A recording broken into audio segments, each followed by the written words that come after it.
ಅಂತ ಸಮಯದಲ್ಲೂ ನೀನ್ ಸಹಾಯ ಮಾಡದೆ ಹೋದ್ರೆ ಭಕ್ತಿಗೆ ಬೆಲೆನೇ ಇರಲ್ಲ.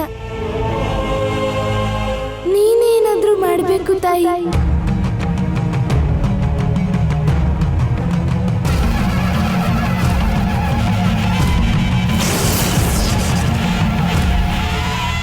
ಶಾಂಭವಿ,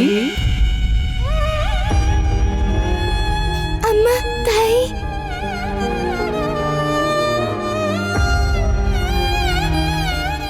ಸಾಮಾನ್ಯವಾಗಿ ದೇವತೆಗಳು ಆತ್ಮಗಳಿಗೆ ದರ್ಶನ ಕೊಡಲ್ಲ ಅಂತಾರೆ. ನಂದ್ ಯಾವ ಜನ್ಮದ ಪುಣ್ಯನೋ ನಿಮ್ ದರ್ಶನ ಸಿಕ್ಕಿದೆ. ಆತ್ಮಗಳು ಎಷ್ಟು ಶುದ್ಧವಾಗಿದೆ ಅನ್ನೋದ್ರ ಮೇಲೆ ದೇವತೆಗಳ ದರ್ಶನ ಆಗುತ್ತೆ. ನಿನ್ನ ಕೂಗು ನನಗೆ ಕೇಳಿಸ್ತು. ಈಗ ಶಿವಗಾಮಿಗೆ ಸಮಯ ಸರಿಯಿಲ್ಲ. ಅವಳು ಇದನ್ನೆಲ್ಲ ಅನುಭವಿಸ್ಲೇಬೇಕು. ಭೈರವಿನ ನಾನು ನೋಡ್ಕೋತೀನಿ.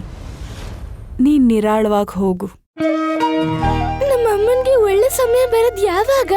ಅವರು ನಗ್ನಗ್ತಾ ನಮ್ಮ ಅಪ್ಪನ ಜೊತೆ ಭೈರವಿ ಜೊತೆ ಬಾಳದ್ ಯಾವಾಗ? ಒಬ್ಬ ಮನುಷ್ಯನಿಗೆ ಒಳ್ಳೆ ಸಮಯ ಮತ್ತು ಕೆಟ್ಟ ಸಮಯ ಎರಡಕ್ಕೂ ಒಂದು ಅಂತ್ಯ ಇದ್ದೇ ಇರುತ್ತೆ. ನಿನ್ನ ತಾಯಿಗೆ ಸದ್ಯದಲ್ಲೇ ಒಳ್ಳೆ ಸಮಯ ಶುರು ಆಗುತ್ತೆ. ಅವಳ ಶತ್ರುಗಳ ಸಂಹಾರ ಆಗತ್ತೆ.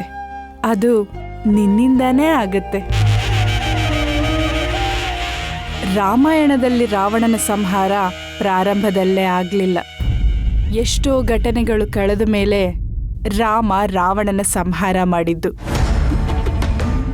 ಹಾಗೆ ನಿನ್ನ ತಾಯಿಯ ಜೀವನನೂ ಕೂಡ. ಅವಳ ಜೀವನದಲ್ಲಿ ಕೆಲವೊಂದಿಷ್ಟು ಕೆಟ್ಟ ಮತ್ತು ಒಳ್ಳೆ ಬದಲಾವಣೆಗಳಾಗೋದಿದೆ. ಅದಾದ ನಂತರ ಅವಳ ಶತ್ರುಗಳ ಸಂಹಾರ ಆಗತ್ತೆ. ಎಲ್ಲದಕ್ಕೂ ಸಮಯ ಬರಬೇಕು. ಈಗ ಭೈರವಿನ ಮನೆ ಕಳಿಸ್ಕೊಡೋ ಜವಾಬ್ದಾರಿ ನಂದು. ಇವತ್ತು ರಾತ್ರಿ ಅವಳು ನಿಮ್ಮ ಮನೆಯಲ್ಲಿ ನೆಮ್ಮದಿಯಾಗಿ ಮಲಗ್ತಾಳೆ. ಆಗಬಹುದಾ? ಆಗ್ಬೋದು ತಾಯಿ. ನಾನಿನ್ ಬರ್ತೀನಿ.